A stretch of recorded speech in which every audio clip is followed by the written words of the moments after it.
కలుగును గాక. క్రీస్తునందు ప్రియమైన దేవుని బిడ్డలారా, ఒక్క దినం ఆయన సన్నిధిలో గడుపుట, సో ఆ అనుభూతిని ఇవాళ మీరు పొందారని నేను అనుకుంటూ ఉన్నాను. వయోభారాన్ని బట్టి, ఆలోచన స్థితిని బట్టి కొంత చిన్న మార్పులు ఉన్నా అవి భరించుకుంటూ, క్రీస్తును ధరించుకుంటూ ఈ దినమంతా మీరు గడిపారు. స్పెషల్ థ్యాంక్స్ ఎవరైతే సెల్ ఫోన్స్ స్విచ్ ఆఫ్ చేశారో, ఇవాళంతా లోకానికి దూరంగా దేవునికి దగ్గరగా ఉన్నాం. సో ఇటువంటి దినం మరొకసారి దేవుడు మనకిస్తే అది ఎంతో ఆశీర్వాదకరం. బాల్యం, యవ్వనం, కౌమార్యం, వృద్ధాప్యం, ఆ తరువాత పరిస్థితి ఏమిటి అంటే దేవుని వారసత్వం. వీటన్నిటినీ మనిషి సక్రమంగా సంపాదించుకోవాలంటే జ్ఞాన హృదయం కలిగి ఉండాలి.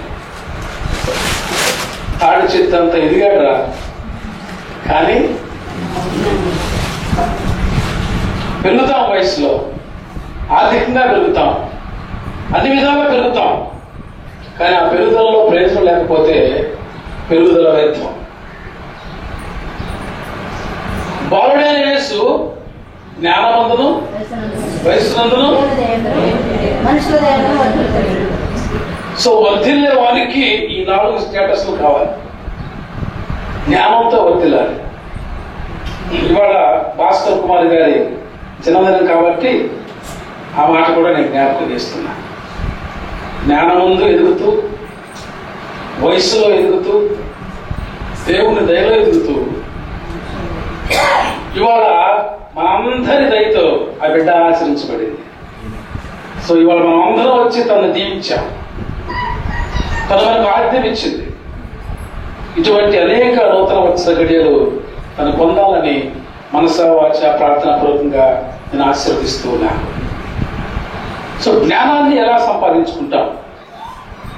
మీలో ఎవరికైనా జ్ఞానము కొద్దుగా ఉండడలా ఎక్కడికి రావాలట?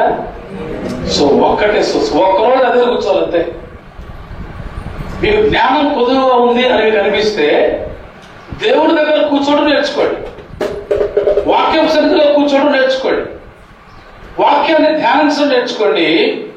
జ్ఞానం దానంతగా అదే మీ దగ్గరకు వస్తుంది.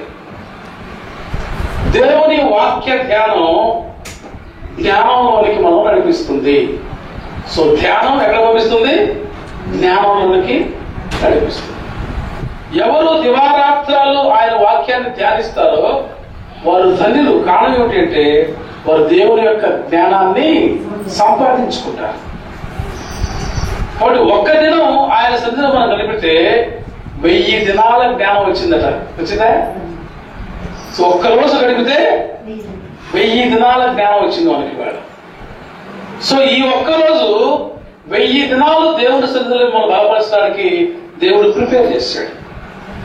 కాబట్టి ఈ రోజు అయితే గడిపేశాం దేవుణ్ణి కీర్తిస్తూ, దేవుణ్ణి ఆరాధిస్తూ, దేవుని పాటలు పాడుతూ, దేవుని మాటలు మాట్లాడుతూ, దేవుని యొక్క స్థలాలను చూస్తూ, దేవుని యొక్క వాక్యాలతో ఆటలాడుకుంటూ దినమంతా గడిపేశాం.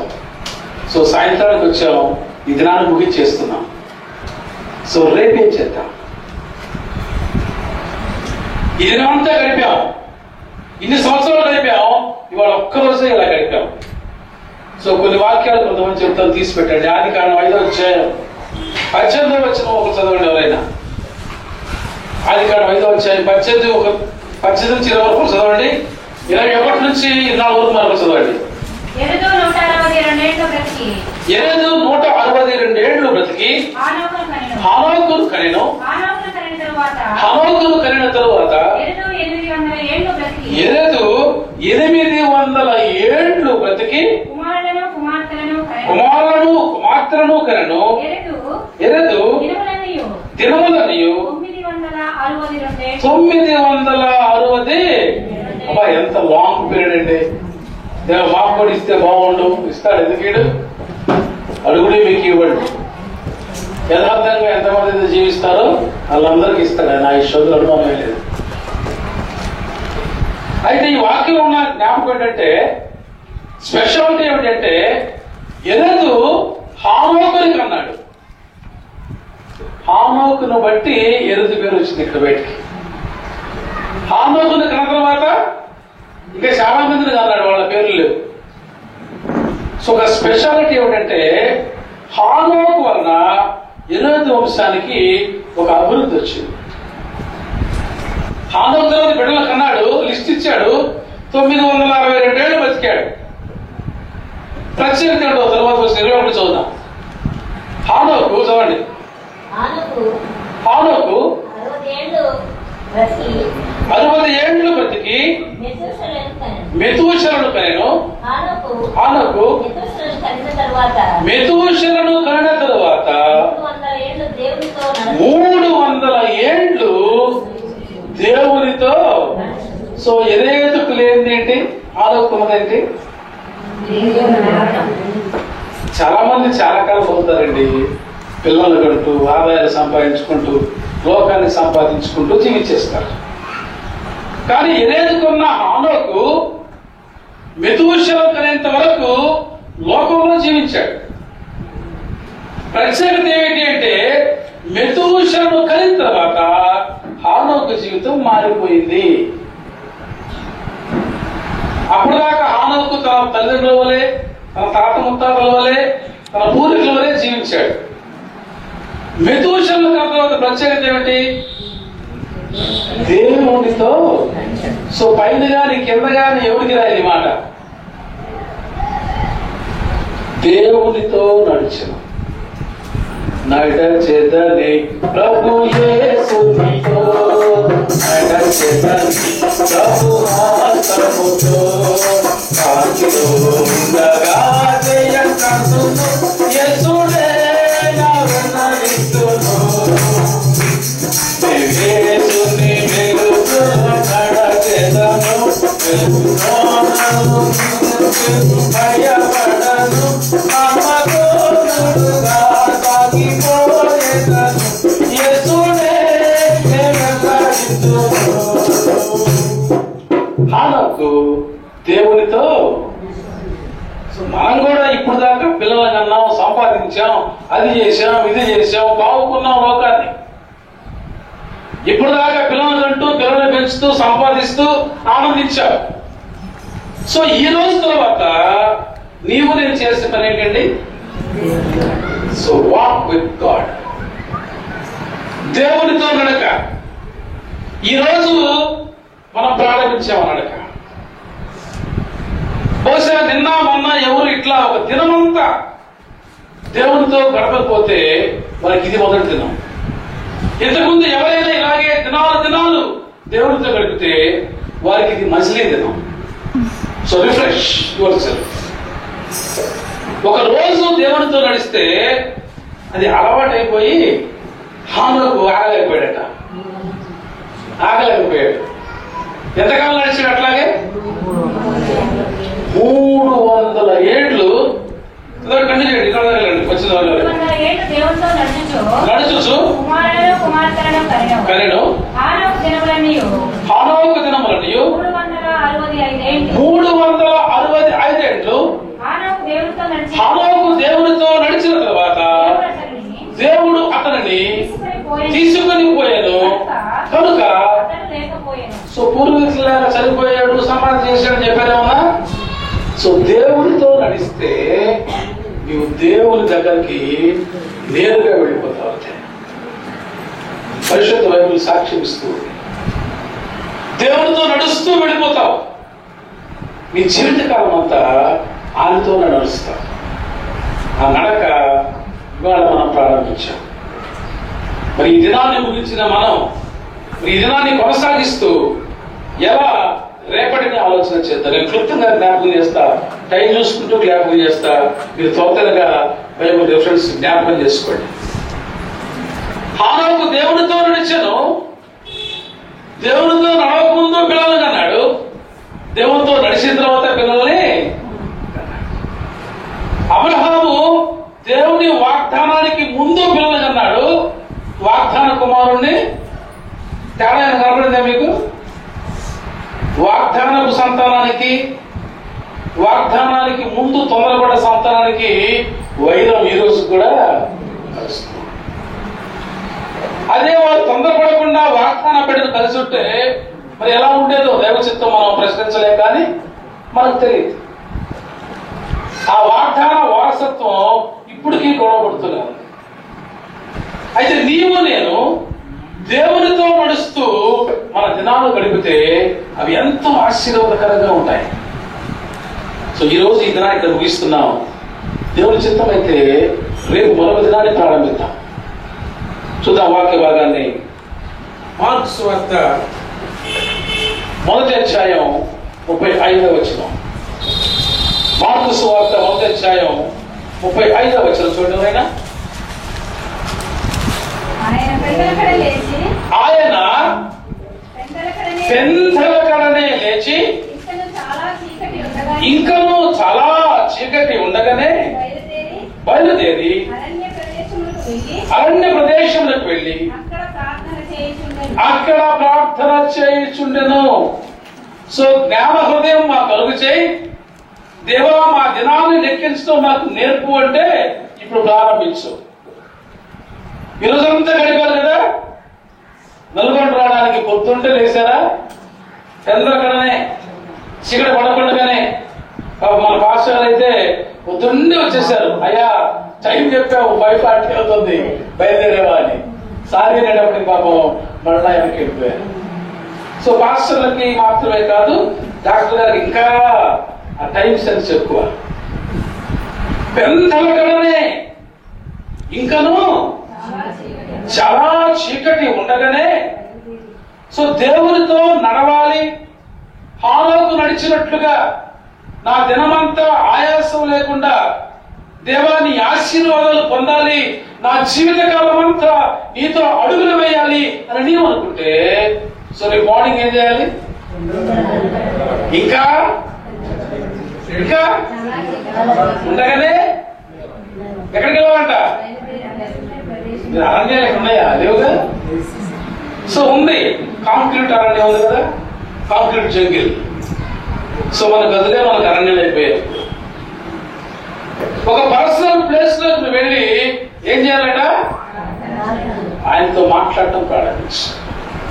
సో ఈ రోజు నుంచి దేవుడు నీకు ఒక వాగ్దానం చేస్తున్నాడు.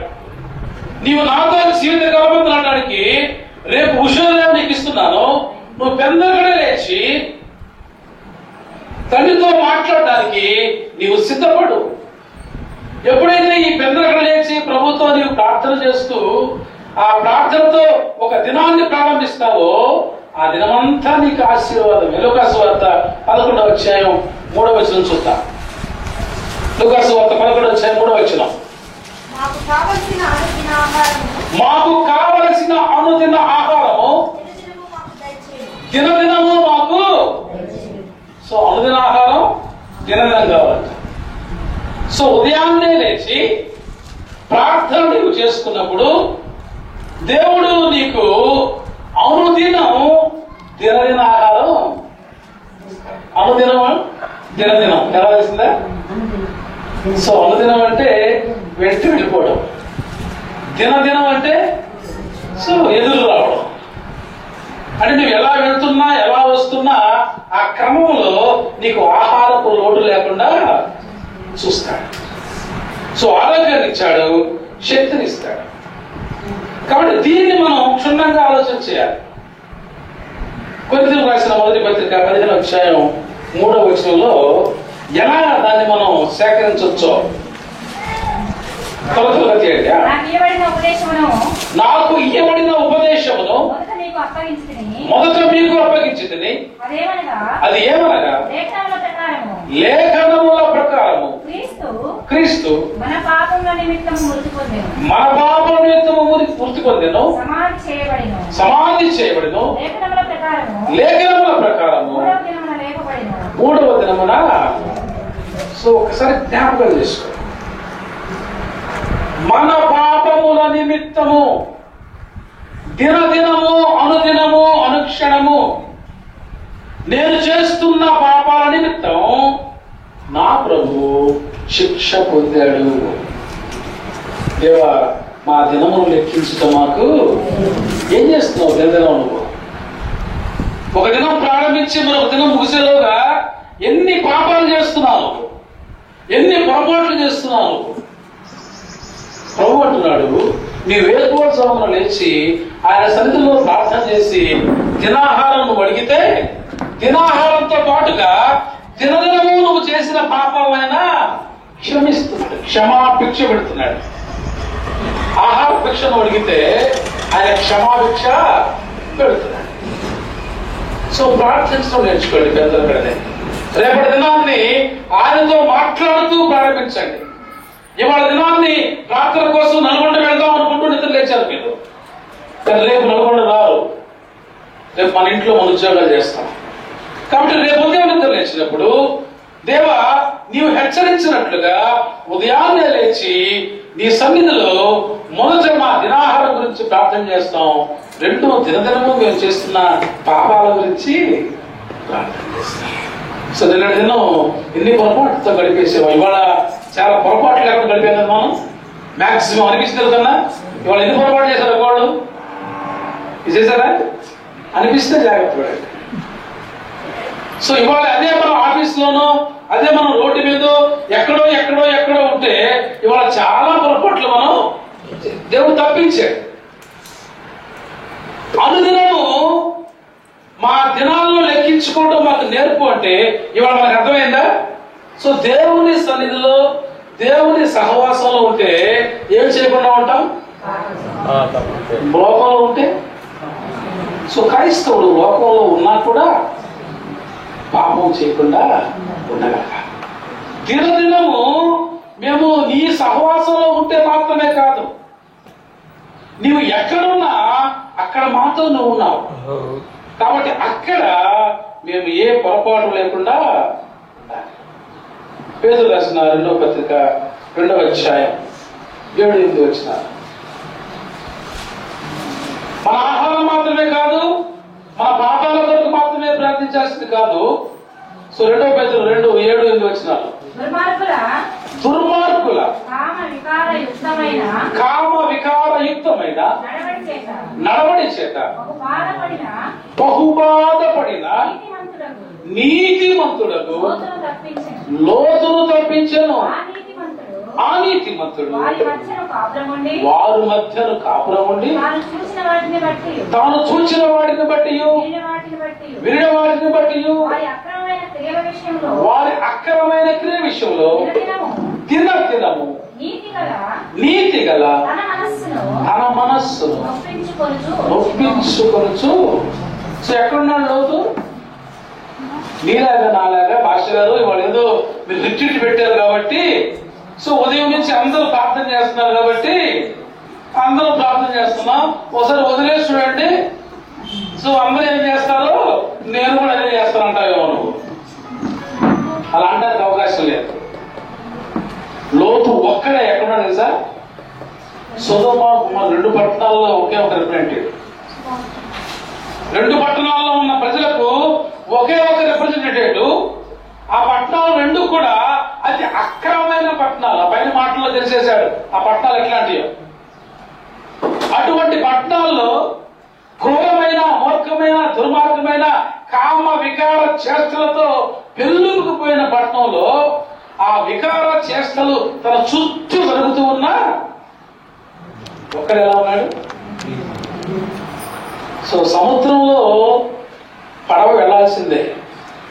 పడవలోకి సముద్రం వెళ్తే మనం కూడా అనుదినం లోకంలో నడవాల్సిందే, లోకంలో ప్రయాణం చేయాల్సిందే. కానీ లోకం మనలో, అందుకు సాదృశ్యమే లోతు. సో మన చుట్టూ చాలా మంచివాళ్ళు లేరు.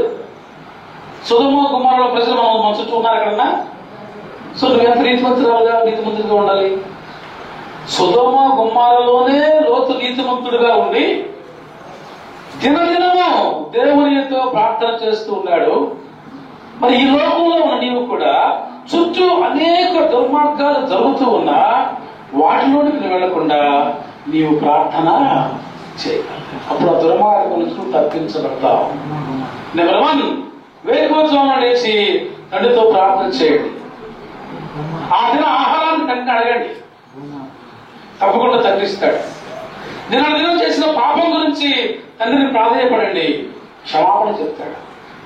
ఈ రోజు నేను ఎవరి మధ్య సంచరించబోతున్నానో, ఆఫీసులో రకరకాల ప్రవృత్తి గల మనుషులు ఉంటారు, బ్రైబ్స్ ఉంటాయి, ప్రాబ్లమ్స్ ఉంటాయి, అఫీషియస్ గా ఎన్నో పవర్ మాంగర్స్ ప్రెస్ చేస్తుంటారు.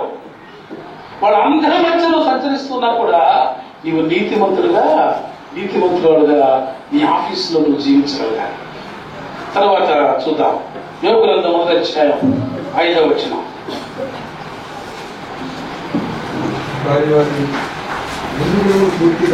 వారి విందు దినములు పూర్తి కాగా యోబు తన కుమారులు పాపము చేసి తమ హృదయంలో దేవుని దూషించుతురేమో అని వారిని పిలువనంపించి వారిని పవిత్రపరిచి అరుణోదయమున లేచి వారిలో ఒక్కొక్కరి నిమిత్తమై. సో జాగ్రత్తగా ఆలోచన చేయండి. క్రమాన్ని వాళ్ళని జ్ఞాపకం చేస్తున్నా. ఉదయాన్నే లేచి అరుణోదయాన్ని లేచి దేవుడికి ప్రార్థన చేస్తూ ఉన్నప్పుడు ఆ ప్రార్థనలో మనం చేసిన పాపాలు మాత్రమే కాదట, ఒకవేళ మన బిడ్డలు, సో ఇవాళ లావిష్ సొసైటీ కదా, మనం ఏదో కష్టపడి చదువుకొని లాటరీ మార్కులతో పాస్ అయ్యి ఉద్యోగాలు సంపాదించుకొని నెలగా పైకి వచ్చాం. ఇవాళ మన పిల్లలు ఆ పనిలో లేరు. మన పిల్లలు వాళ్ళంతా కూడా 80% అబోవ్లోనే పాస్ అవుతున్నారు. ఉద్యోగాలు కూడా అలాగే వస్తున్నాయి. పెద్ద కంపెనీలో ఉద్యోగాలు, పెద్ద కంపెనీల్లో ఉద్యోగాలు వస్తున్నప్పుడు పెద్ద ప్రాబ్లమ్స్ కూడా వాళ్ళ దగ్గరికి వస్తాయి. ఎంత చెట్టుకు అంత గాలి. ఎంత ఎంఎన్సీ అలవాట్లు నేర్చుకుంటారో అంత అదర్ కంట్రీస్ యాటిట్యూడ్ కూడా నేర్చుకుంటారు కదా. మనం ఏదో సంప్రదాయాలు పెంచుతున్నాం అనుకుంటాం, వాళ్ళు అదర్ కంట్రీస్ ఇన్కమ్ తో పాటుగా అదర్ కంట్రీస్ అన్నెసరీ థింగ్స్ కూడా నేర్చుకుంటారు. సో పేరెంట్స్ గా ప్రతిరోజు మనం వాళ్ళ కోసం ప్రార్థన చేయాలి. ఒకవేళ నా బిడ్డలు బాగా చదివించాను, ఎదిగాను, అభివృద్ధి చెందారు, గొప్ప ఉద్యోగస్తులు సంతోషపడుతున్నారు, కానీ వాటి మధ్య వారు ఏదైనా పొరపాటు చేస్తున్నారేమో అని వారి కొరకు మనం ప్రార్థన చేయాలి. ఆ తరువాత కొరింథీయుల రాసిన 2వ పత్రిక 11వ అధ్యాయం 28వ వచనం త్వరగా ముగించుకుందాం. కొరింథీయుల రాసిన 2వ పత్రిక 11వ అధ్యాయం 28వ వచనం.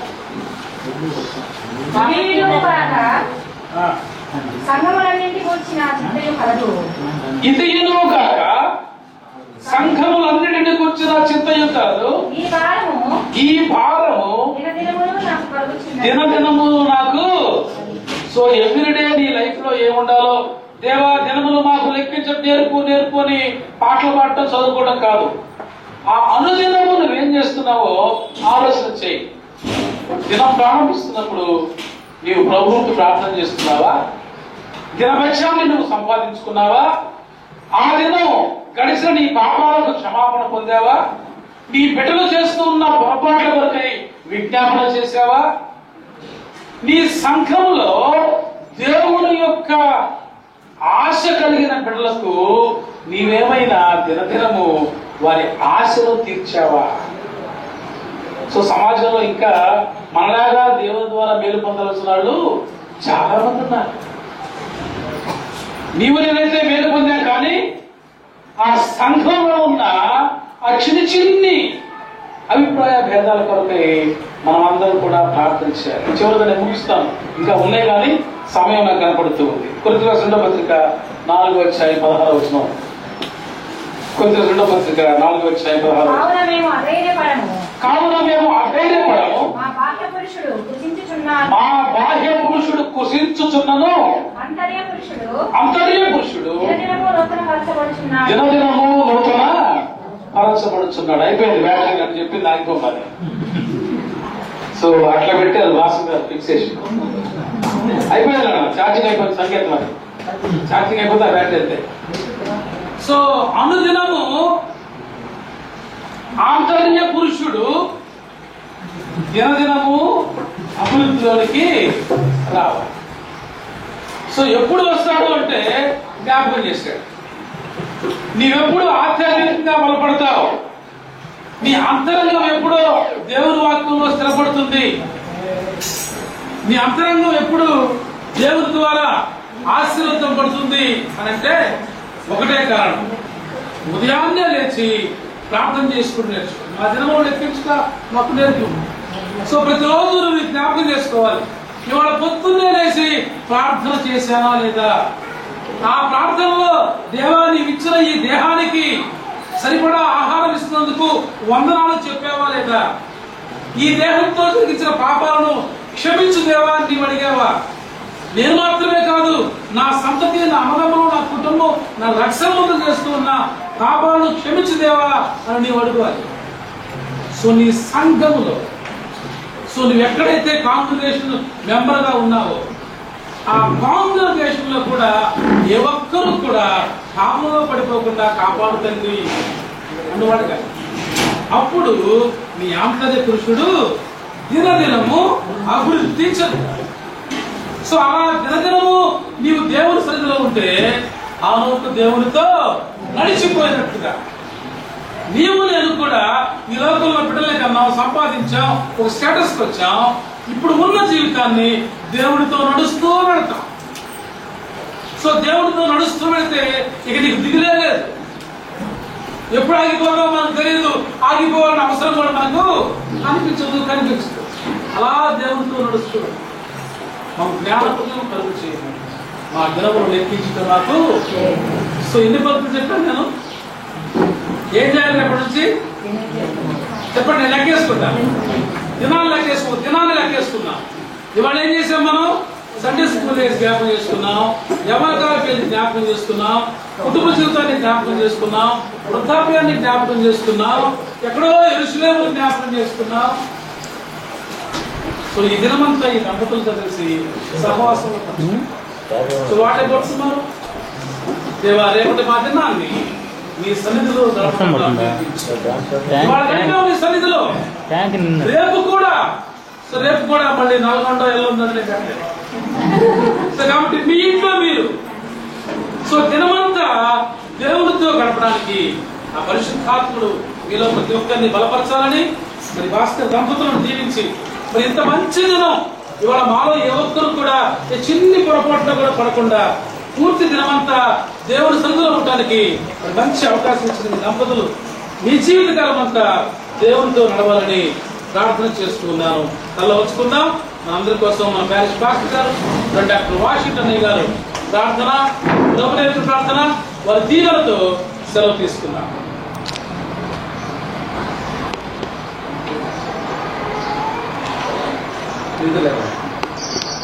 నా బర్త్డే గురించి